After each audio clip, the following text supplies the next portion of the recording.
Good evening, sir. Our topic is all about writing to analyze. Before we start, we would like to introduce ourselves. My name is Jessica A. Labaya, together with my co-partner in reporting, Mr. Jehadel Lorenzana. Introductions, definitions of writing for analyze, important of the analytical writing, and also the overview. In understanding the audience, we need to identify the target audience and also tailoring the audience and engaging the audience. So there have some writing process. The first one is start by selecting visual to analyze, and the second one is ask invention questions. Third one is do some research and review the invention and research to act or organize, and outline and craft incorporating research with our ideas, and questions your job to revise, and the last one is edit, proofread, and polish. Scientific analysis. So what is scientific analysis? Scientific analysis involves systematically examining empirical evidence, including experiments, and applying scientific principles. So just like for example is a scientific analysis of the effect of a new drug would be involved conducting controlled experiments, collecting data on its efficacy and side effects. And the second effects and the second analysis is literary analysis. So what is literary analysis? Literary analysis involves critically examining works of literature such as novels, poems, or play to understand the themes. And the number one example of this is Shakespeare's Hamlet. Might explore themes of revenge, madness, and morality. And the third one, analysis, is rhetorical analysis. So what is rhetorical analysis? Rhetorical analysis is involved examining how authors use language, structures and persuasive techniques to influence their audience and achieve their purpose in one text.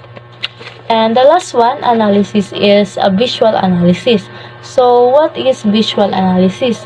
Visual analysis is involved interpreting and evaluating visual image such as painting, photographs, advertisements, and etc.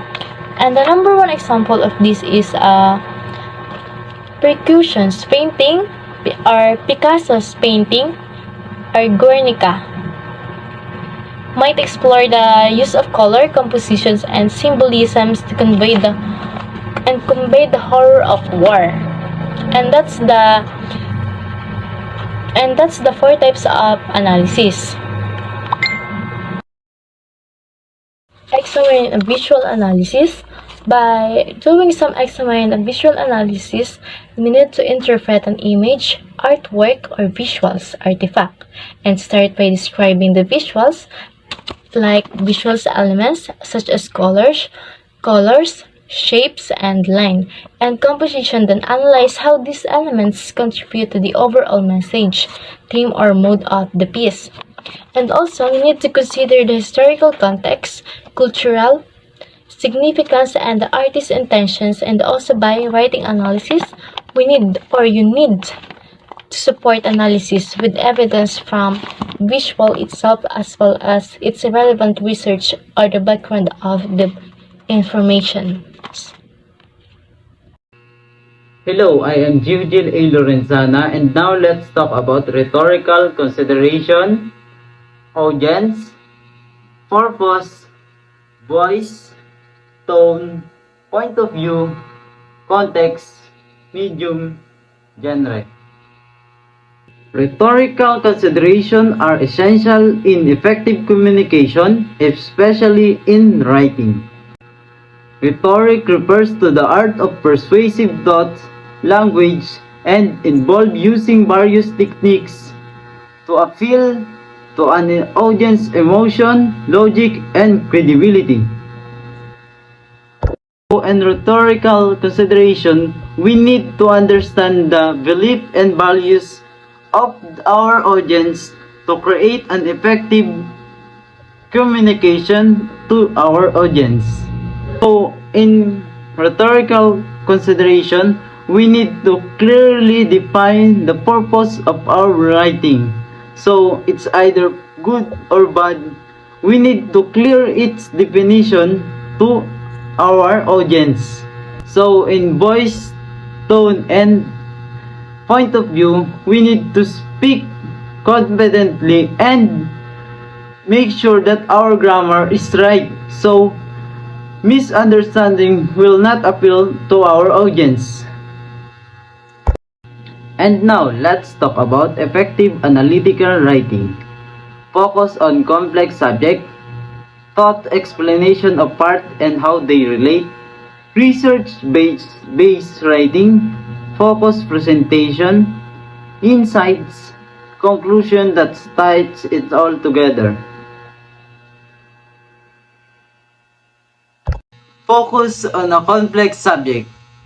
It is essential to approach the analysis with thoughts, research, critical thinking, and structure framework. So we need to be ready. So we need to research for our analysis and research also for its background. Thoughts, explanation of parts, and how they relate. So we need to explain the every parts of our analysis and how they are related to the main source of our analysis. Research-based writing. Using credible sources and evidence to support arguments, claims, or analysis in your writing. So we need to find resources and evidence to support our claim and argument to prove that we are right or to show them that we are telling the truth. Focus presentation is one that effectively convey a clear message or idea to the audience in concise and organized manner. So, focus presentation have a clear presentation to the analysis and to the audience. Insights are the deep understanding, observation, or realization that results from analyzing information, experience, or data. So insights have a deeper understanding and observation to the analysis that we have done.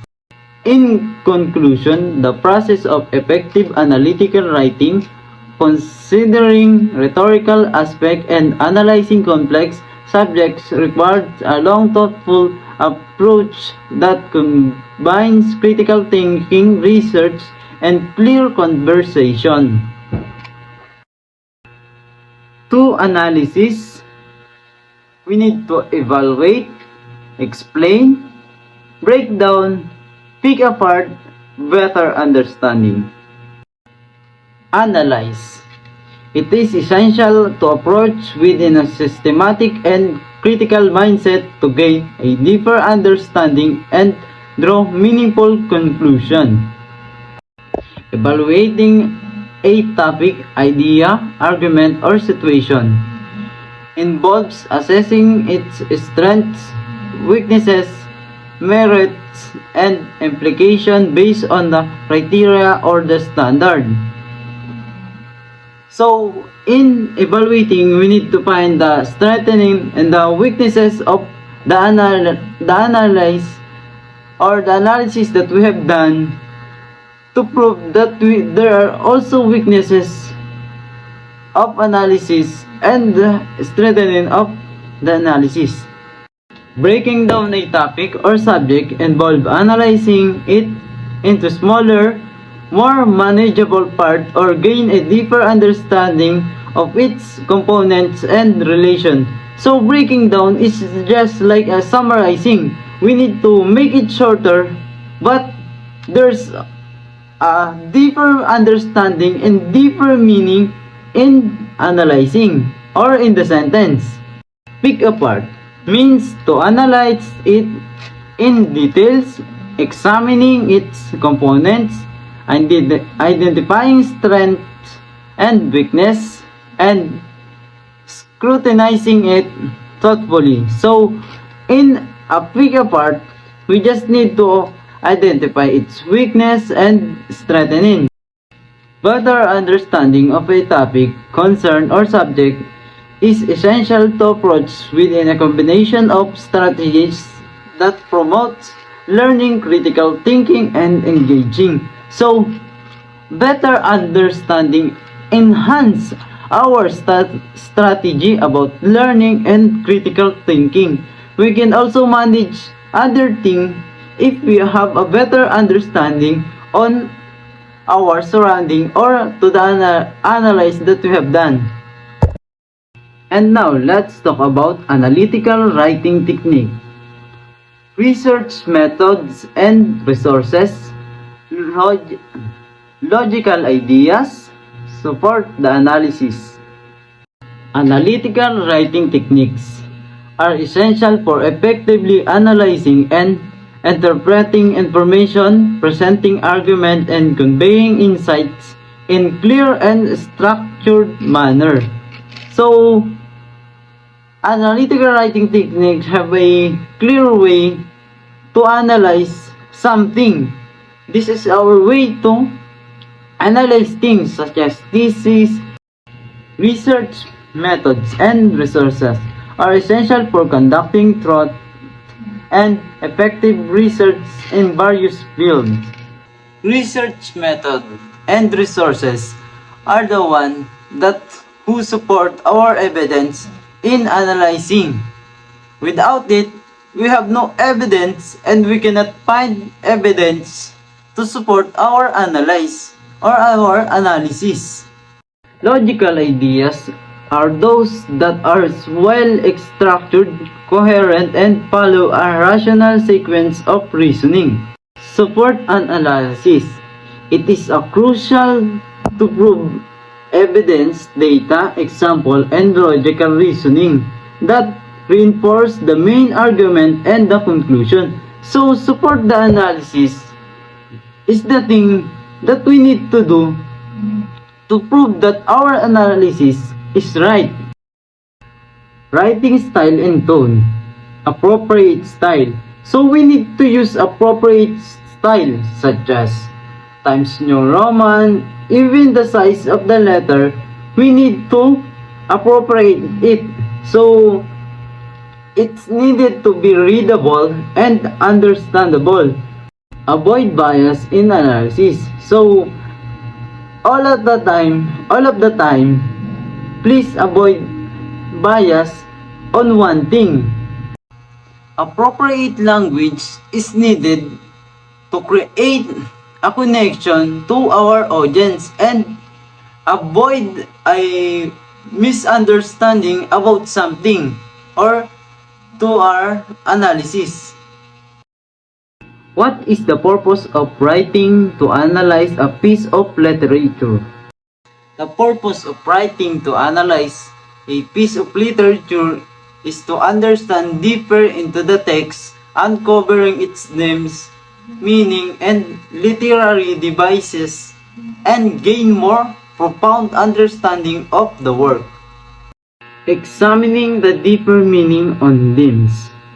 Examining deeper meanings and themes in literature involves exploring an underlying message, symbol, and concept that contribute to overall significance of the work. Authors aim to entertain readers with interest character in literature. They create compelling and dynamic individuals who engage their audience and enhance the storytelling experience of everyone. When providing a personal opinion about an author, it is important to consider their writing style, theme, impact on literature, and your own interpretation of their work. What is the most importance of using evidence in writing to analyze a piece of literature? To provide personal opinions. So in writing for analysis, we can provide our own opinions if we can find evidence and resources to support our analysis. So we can find some relevant information that needed to support our analysis, or maybe it can support our analysis in some way. Support and strengthening arguments is one of the most important in analyzing. We need to support and strengthening arguments to prove that we are telling the truth, and we have some evidence to show them that we are not creating an illusion to our analysis. And now, thank you for watching our video.